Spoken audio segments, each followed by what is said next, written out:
Rapid City should be very proud, and I'm so glad that other, communities are copying what Rapid City did originally because we just had such strong support from everybody, from organizations to businesses to private individuals. Yeah. I mean, they were all about it. And that was one of the things I kind of preached a little bit too.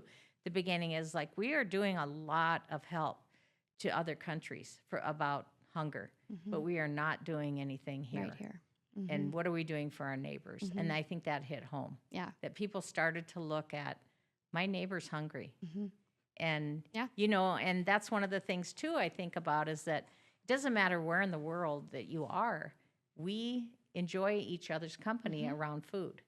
And I even look at, because of where the Career Learning Center is based, we have a lot of homeless neighbors around us. And I look at somebody has some food, and because they're right outside my window under a shade tree, and they're sharing their food and really and they're laughing and enjoying each other. And it's no different than if they were sitting at a dining room table. Right. And so, It's their dining room table. Food really is culturally important to everybody. It brings us together. Not only a basic need, but it does bring us together.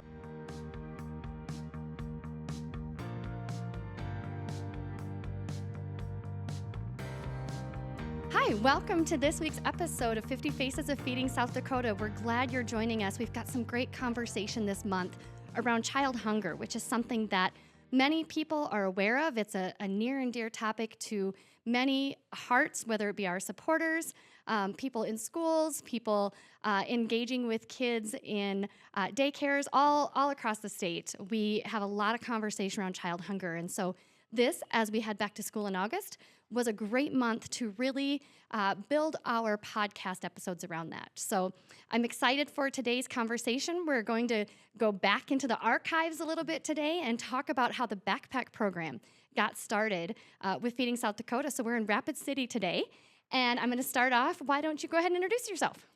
Jeanne McKenna, and I was a principal at North Middle School when we started the BackPack program, and I currently am the Director of Education and Workforce Development with the Black Hills Special Services Cooperative.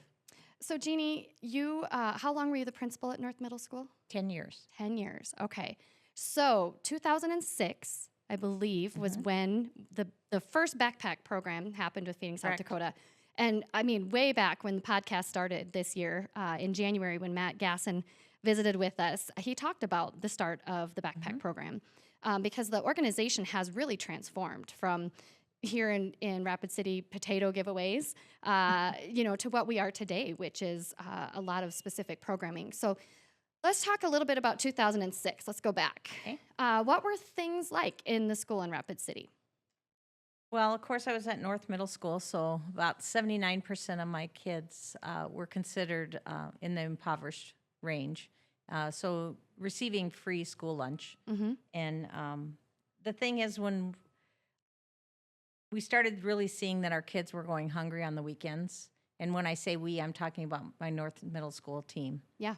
And there weren't any resources at all for kids' food. I mean, other to than feed our the kids. school lunch, the free or the school lunch, and other than that, if parents if they had accessibility to the food program.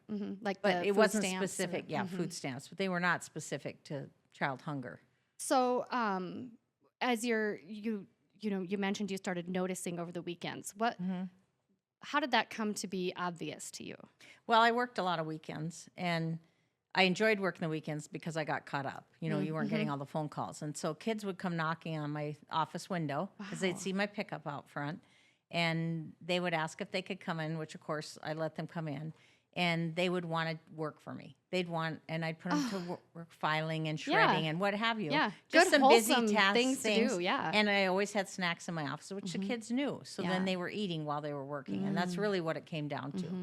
And so then I started having conversations with Stan Adelstein, who was a big supporter of North Middle School and some of the innovative programs we were doing there. And I was talking to him, and we were trying to really come up with an idea of how could we feed the kids on the weekends, during the holidays, especially during the summer. When that and gap there just wasn't anything there. And I just happened to be watching the news one night, the nightly news, and a school district from Pennsylvania, I can't remember which one, because it's been years ago, popped up that they were doing this BackPack program, and I'm like, aha. There it is. There it is, because we couldn't pay our lunch folks. They work part-time anyway, and we couldn't pay them. They didn't want to come on the weekends and give up their time with their families, and we understood that. And you can't really hire people part-time for those few hours on the weekends or holidays. And I thought this could be a solution. And so then I started kind of seeking out there, and the food bank was really close to North Middle School, which of course the food banks back then, that is Feeding South Dakota. And so I talked to Monica. It was Black Hills Regional Food Bank. Yep. And I can't remember Monica's last name, and she was just a gem. And we started talking, and she said, let's get Matt Gasson involved. Yes, and who was the CEO. Yes. Yes. And so Matt came out to Rapid City, and we sat down, and I brought my homeless coordinator with me from the Rapid City School District, and that was Elaine Dolores. And we all sat down and had a conversation about the BackPack program. And we just knew that using the food bank, using Feeding South Dakota would be perfect because we could really stretch that dollar. So then it really came down to how we're going to get the money to get started. So at this point, I can just picture you sitting down with Matt Gasson. You probably are all prepared. You've got your plead your case, right? What was Matt's reaction?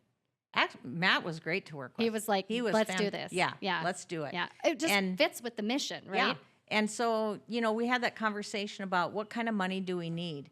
And he said we really could use about $40,000 to kind of insure this first year. For just North Middle School? Just for North Middle School. Okay. Just get the program up and running. And I was like, $40,000. Wow, we can do this. We can do this. And so Stan Adelstein, I called him, told him what happened, what's going on, and he wrote me a check for $20,000. And was he a senator at this point? No. No, not yet. Okay. No, he was not. He still had his own business in Rapid City, and Stan grew up poor. Yep. And so, he's a self-made man. Sure. And I went to school with one of his sons, and so I knew the family from a long time ago. And he's just always been really interested in childhood hunger, because he said, I remember a lot of days I was hungry. Right. When people myself can also. report or not report, when they can identify with that, and then they have the means to help bring solutions into play. Right. That's even better, right? Because they know what it's like to be hungry over a weekend or over a break. Yeah. So at this time, was there also breakfast served at school, or was it just lunch? I don't believe we had breakfast then either. We did eventually get breakfast for our kiddos. But of course, teenagers, they sleep in. I mean, a lot of them weren't eating breakfast anyway because they don't get to school on time. Yeah. And so that's when we kind of switched to where we were serving breakfast in the classroom. So that first period class, because our kids didn't want to come early. Right. If they chose sleep or eating, teenagers will always pick sleep. Yeah. So. Yeah. I've got an 18-year-old. I think she sleeps when any moment that's not social or eating. Yes. So as I think about it, when a lot of times when we talk about child hunger, we like to share the impact. So research tells us that a child who's hungry coming to school is less likely to be able to pay attention. They're going to be more likely to have behavior issues, social issues, test behind from their peers, because their thought process is on lunch is coming and I'm so hungry because I haven't eaten for the weekend, or I've eaten very little. Was that some of what you were seeing happening with those middle schoolers? Yes, and especially my boys, because middle school boys are really growing. Yeah, they need a lot of food. And food. they're really hungry. And even our school lunches just aren't sufficient even for them then. And so like in our office, we had a fridge that we had milk cartons. We had snacks in there. I allowed my teachers to have fridges in their rooms so that same thing, they could have snacks of any sort in there. And we really tried to have it where the kids could snack while they worked. Sure. I mean, it was just... Because sometimes if they're falling asleep at their desk, it's hunger. And giving them, a little something to bring that blood sugar up, can kind of get things going, can really help with that. Yeah. And how many of us snack while we Oh my work? gosh, right. So yeah. it's like... Yeah, absolutely. Yeah. So, okay, so this is happening, and you have the conversation with Matt Gasson. Stan writes you a check for $20,000. You're like, okay, now we can really do this, right? Yeah. What happens next? Well, I started seeking out different organizations within the Rapid City community, and was well received. And so I would I would go speak and to try to raise funds. And it was kind of fun because the media did a lot of stuff too to help us out. The Rapid City Journal, all those TV stations, and it was so cute because my secretaries would get these little checks. They might be $20, Oh. but they would be wrapped up in paper Oh. and put in the envelope, which I know these were elderly people. They then didn't that were want doing anybody that. to see the check Yeah, through the envelope yeah. in the mail. in case they could get that money. But it was so cute. And so eventually we just started making more and more money, but we got the program going in the meantime. The food, Feeding South Dakota got volunteers to put the backpacks together.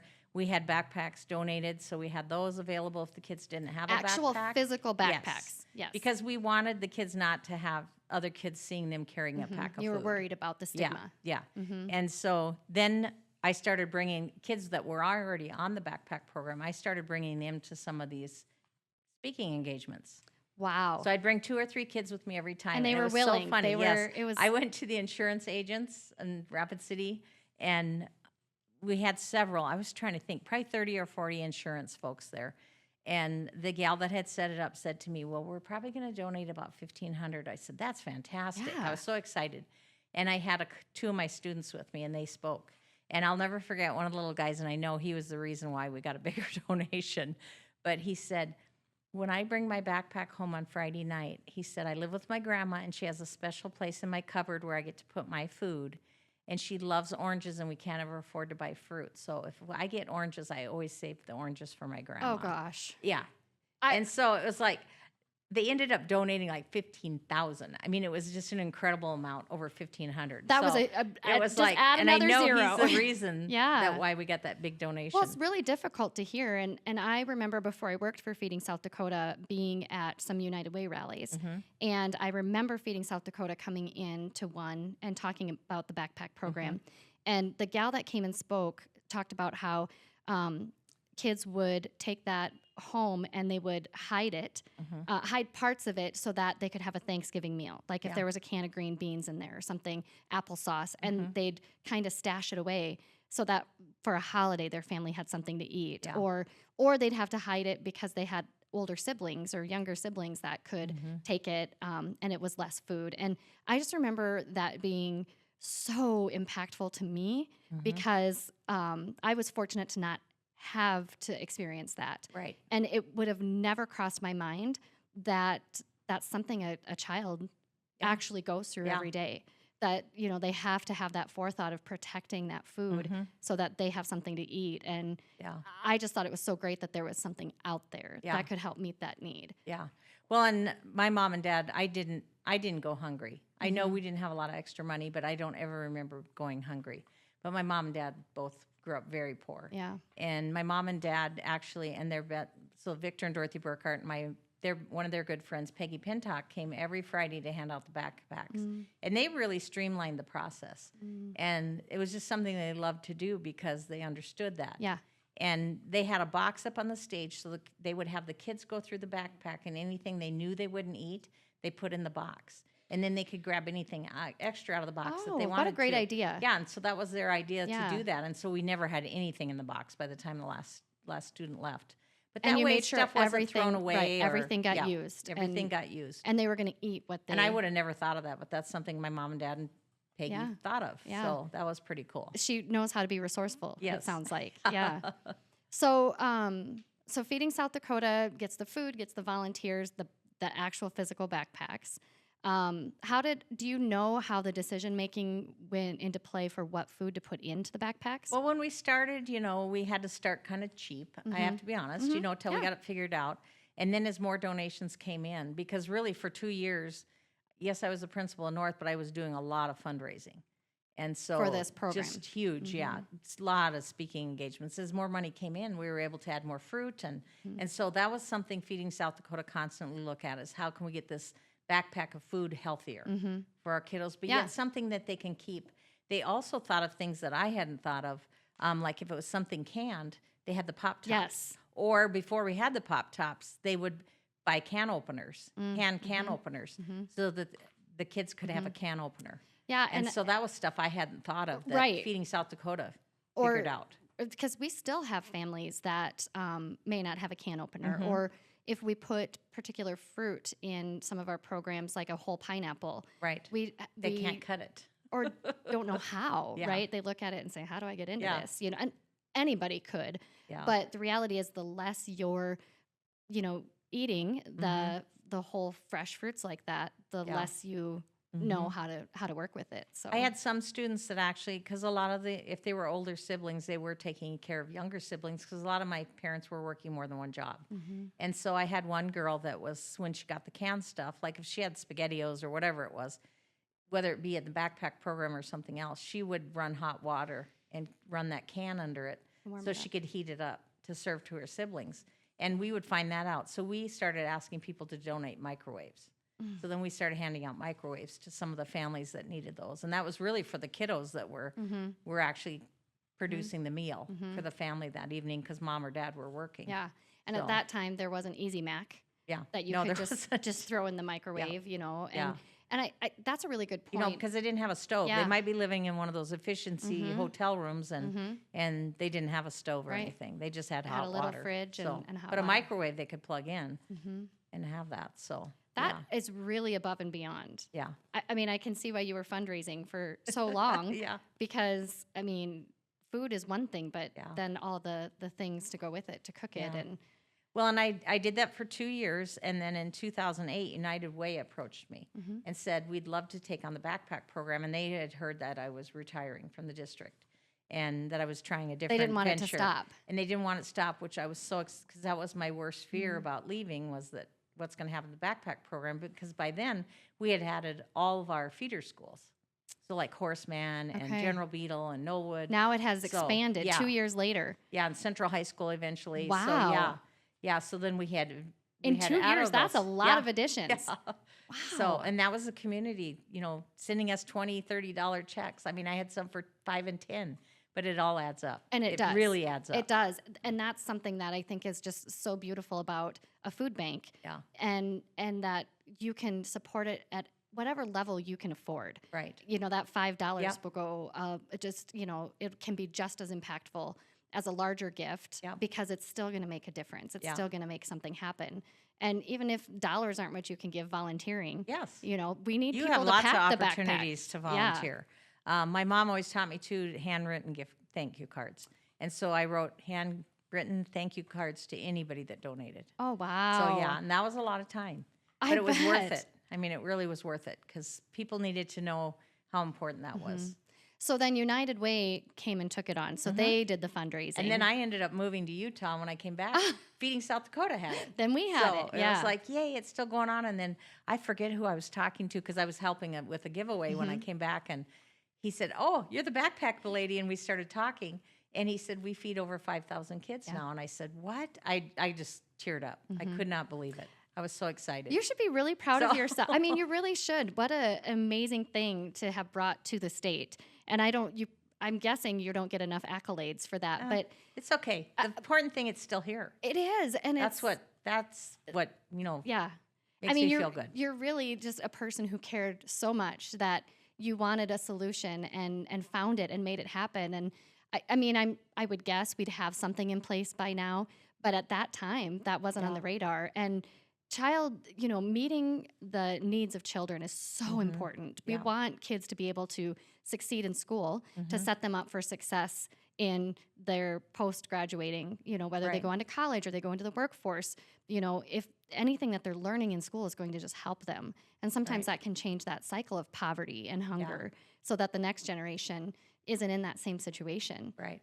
Well, on my team at North Middle School, you know, from my teachers to my custodians to everybody, my office staff, they were so passionate about our kids and really taking care of them. And we did not want our kids to feel embarrassed because they were growing up in poverty. You know, that isn't their choice. Right. And the thing is, and it they doesn't shouldn't make them have any to less do special without because of it. Right. And so they often brought ideas to me, and then I would try to figure out, all right, how we're going to fund this? Who are we going to look for?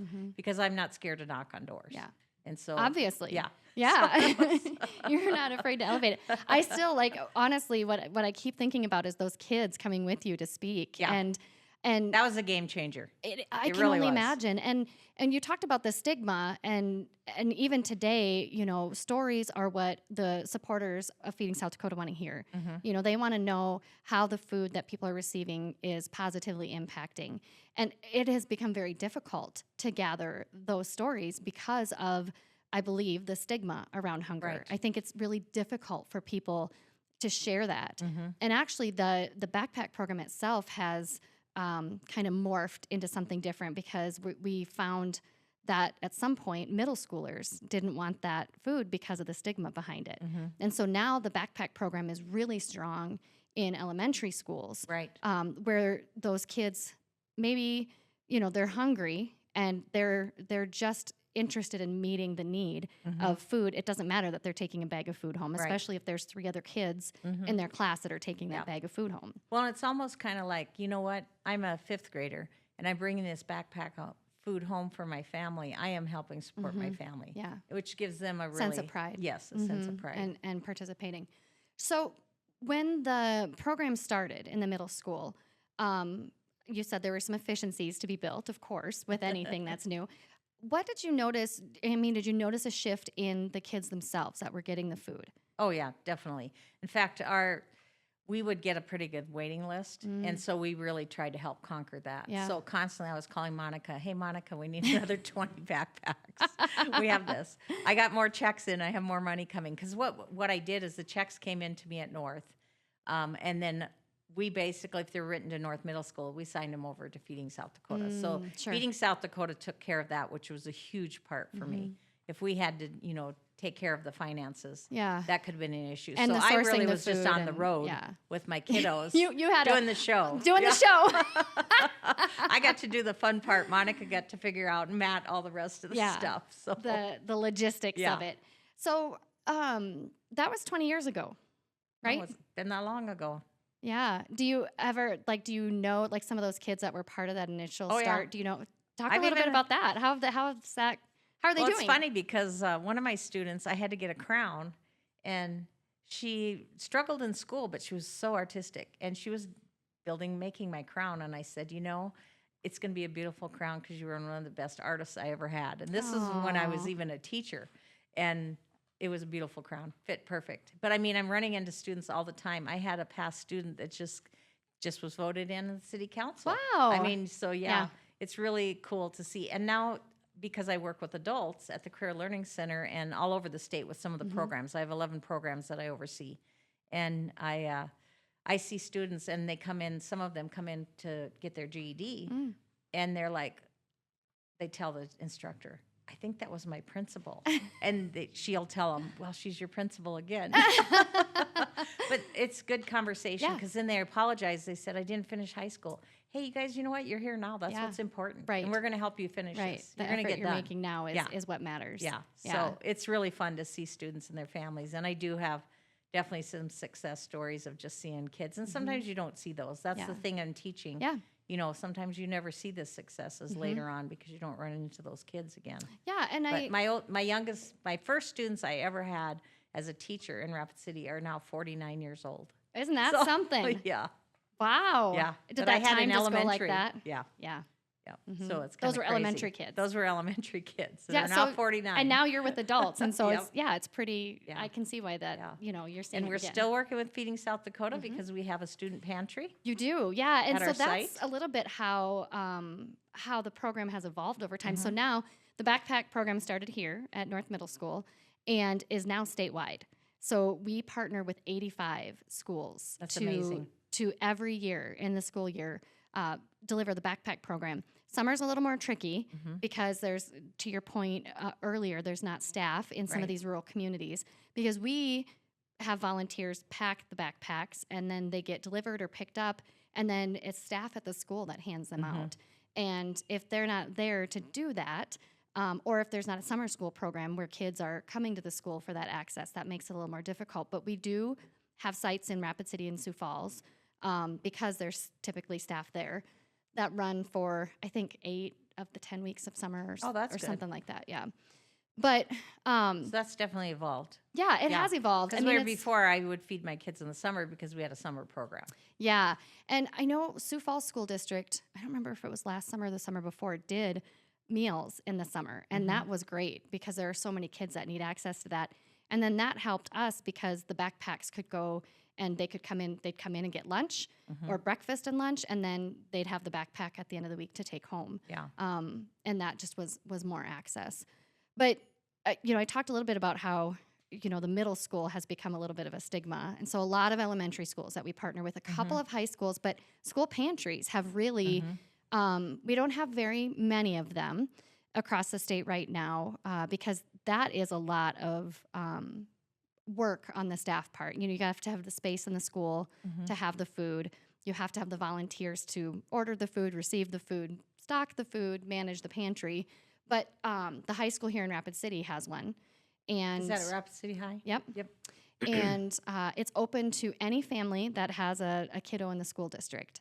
And I remember the first time I went. Because Mary ran that. Yes. Yep. Because we had the free store right across from there. Okay. For several years with her. So people could shop for food, and then they came over and got free clothing from us. Okay. In our gently used store. See? So that's perfect. And when I went to the high school, I remember we went toward the end. So I think it's I don't remember if it's once a week or once a month that it's open, the pantry, in the evening. And it's run by students. We used to do it twice a month. Okay, when so Mary it must be was once there. a month, maybe. Or maybe it's twice a month. I don't want to misinform, so check the website. But I remember as we were walking up, because it's a separate building from the high school that they're in. Yep. And I remember as we were walking up, there was a note on the door that said, line wraps around the corner or something like that. And I was sort of like, oh, isn't that cute? And we opened up the door, and that entire length of that hallway was filled with people. Yeah. And we walked down that hallway and then turned a corner, and there was yet another line of people before you even got to the pantry. And we helped in the pantry that evening. And the way that they have it, going, they have shopping carts. One of the local grocers donated those. A shopping cart that we had from the free store when we shut down. So they had shopping carts, and the family comes in and they kind of walk around the perimeter of the room, and there's a shelving unit of vegetables, and you can have 3 cans and fruits. Often they have milk. Yeah, and a deep freeze with beef in it, and that's a Feeding South Dakota pantry, and so the food, Mary was helping get the food there, but I remember, so some of the food that goes in there is retail rescue food, and that comes from Target, Sam's, Walmart, a variety of places around the community. And a lot of times it's damaged food. So it'll be cereal boxes where the outer box is ripped or torn or bent, but the inside bag is still sealed. So it's consumable. And I just remember how excited the kids were to have be able to take the name brand cereal. They did not care that outer box wasn't perfect. They were so excited. We couldn't keep the cereal on the shelf. They could take one box, and we couldn't keep it on there fast enough. But that, to me, was really a great way to get those middle and high schoolers into some place where they could shop, where it didn't feel the same as being handed a bag of food. Grocery store. Right. Yeah. And the way you have it set up, it is like a grocery store. Yeah. It really is. And they've expanded even. They've moved into a bigger space now. Because they were pretty crowded. They were. Yeah. It was pretty tight in there. Yeah. But then the high school students run it. Oh, nice. And a high school student would go out with the cart when the family was done, go out to their car with them, and they would help them load the groceries and then bring the cart back in. And I remember asking the student at the time, like, why do you do that? Why do you go out? And he said, well, a couple of reasons. One, they've got to load their kids, and they've been standing in line, and they've been here long enough, and I want to let them get back to their home life, and they've got to get their kids in the car. So if I can help get the groceries in the car so they can get on their way. And he said, 2, I need the cart back in the store. That is true. So it is. I was just so impressed. Yeah. And as you've talked about this, back in June, our episodes on the podcast were about community-led solutions and how the best solutions for hunger come from community. They know what they need.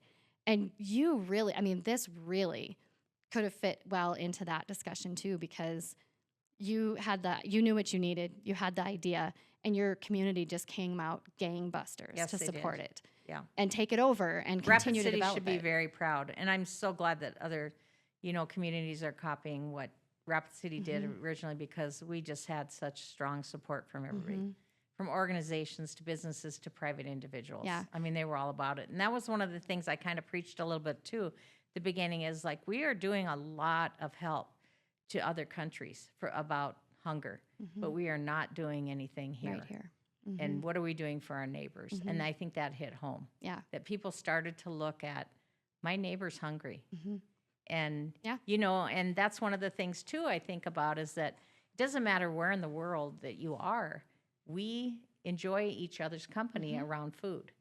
And I even look at, you know, because of where the Career Learning Center is based, we have a lot of homeless neighbors around us. And I look at somebody has some food, and because they're right outside my window under a shade tree, and they're sharing their food and really enjoy, and they're laughing and enjoying each other. And it's no different than if they were sitting at a dining room table. Right. And so, you It's know, their dining room really, table. food really is culturally important to everybody. It brings us together. Not only a basic need, but it does bring us together. You're absolutely right. And I, you know, the BackPack program, like I said, still is a beloved program for donors and volunteers. And I think that when it comes to child hunger, it's easy to identify children who are hungry. It's easy to, you know, to your point, they didn't choose to be hungry. So it's easy to meet that need. But I really hope the attitude on that can transfer over to the adults, because we do hear sometimes like, oh, I saw people getting food that don't need it, but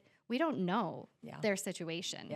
And I think there may have been kids at time, and there probably still are today, that a staff member gives them a backpack that other people would think, well, their family doesn't need it. But that staff member has identified something, maybe a medical issue in the family, or, you know. Well, and there's at times when all of us as a family have harder times than others, that where we need a step up to help us out, and then we can get back on track. And so I think people forget that too, because one of the things when I've been in the Feeding South Dakota giveaway lines as a volunteer, I'll hear that, oh, geez, did you see some of the nice cars people are driving? Well, they weren't nice cars. They're people they're stable cars. And, you know, why shouldn't a family have a stable car?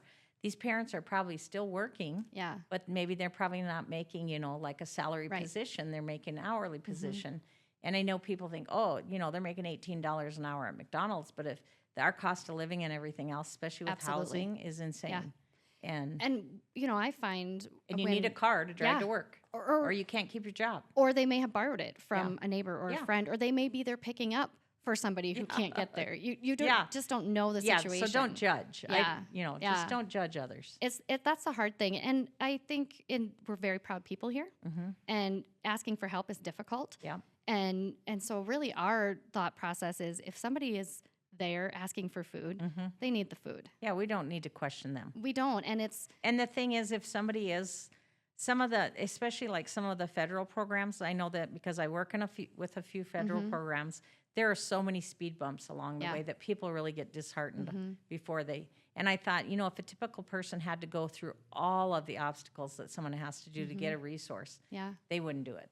And so I do think that a lot of people really want to eliminate those obstacles. So. I think people do give up on some of that because of, well, I know we did some application assistance for a while for SNAP to help neighbors in our lines. And, you know, we would help them to a point, and they would say, I just, you know, now this happened, or I missed the interview, or, and they get frustrated because I think when you are hungry and you just want to know where your next meal is going to come from, you can't think beyond that.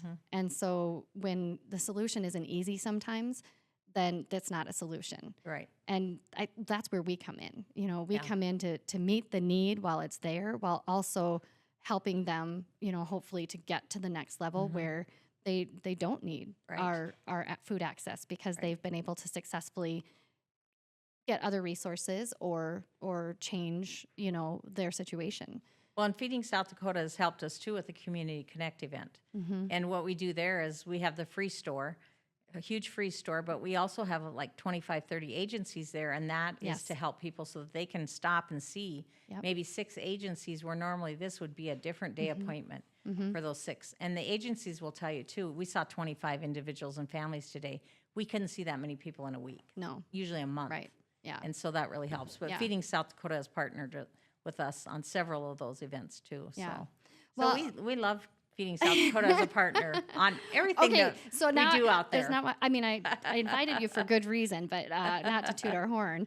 But I think we are really involved in a lot of the solutions. And as the only food bank and the largest hunger relief organization in the state, it makes sense for people to turn to us and say, how can you help my community? Yeah. And we're serving children through these child hunger programs, the BackPack program, the school pantry program, but also through the mobile food distribution where families are getting food, and through our agency partners, the food pantries or the hot meal sites where families are coming in to get food. Yeah. And so it's just a really robust fight. I'm going to say it's a fight. It's a fight to end hunger. I have two alternatives. One's a high school credit recovery program outside of Spearfish, and the other one's an alternative school for middle school and high school students. And the alternative school, they came to me and they said, not even knowing that I was ever involved with the BackPack program, they said, our kids just go home. Our day students really go home hungry on the weekends. They're really hungry on Mondays.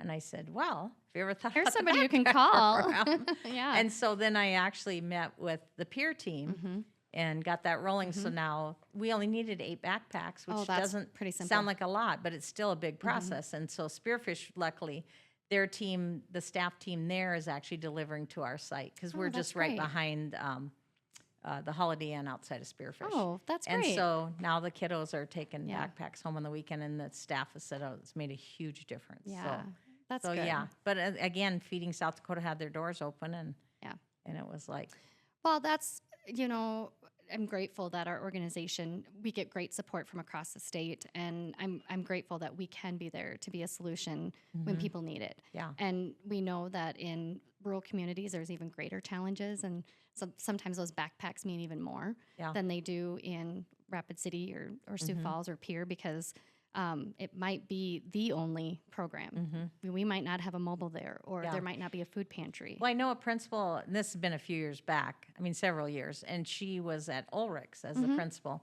and wanted the backpack program. So she actually picked up the food in Hot Springs, and then she just delivered it to her school. Yeah, we do So have you guys some have partners. a lot of alternatives like that, Yep, too. exactly. We have, we have schools being served not through Feeding South Dakota's backpack program, but through a partner who gets the food and then puts the backpack together. And that's how they end up being different sometimes, because we now purchase, for a while, I think donated food was going into the backpacks.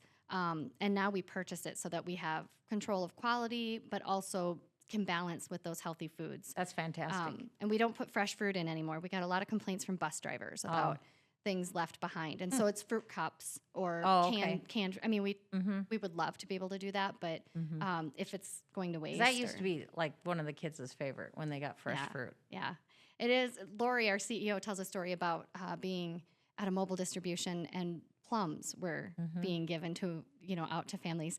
And there was a young kid who just was so excited because they'd never had a plum. Oh. And I've never looked at fruit that exciting. And so I should maybe take a page out of that book, because I'm a little more like, I don't know if I'm going to like that, where they just embrace it and say, let me try that. So it's a good thing to do. Well, I feel like we could talk forever about this, and maybe some new we're solution. both passionate about it. Yeah. I mean, yeah.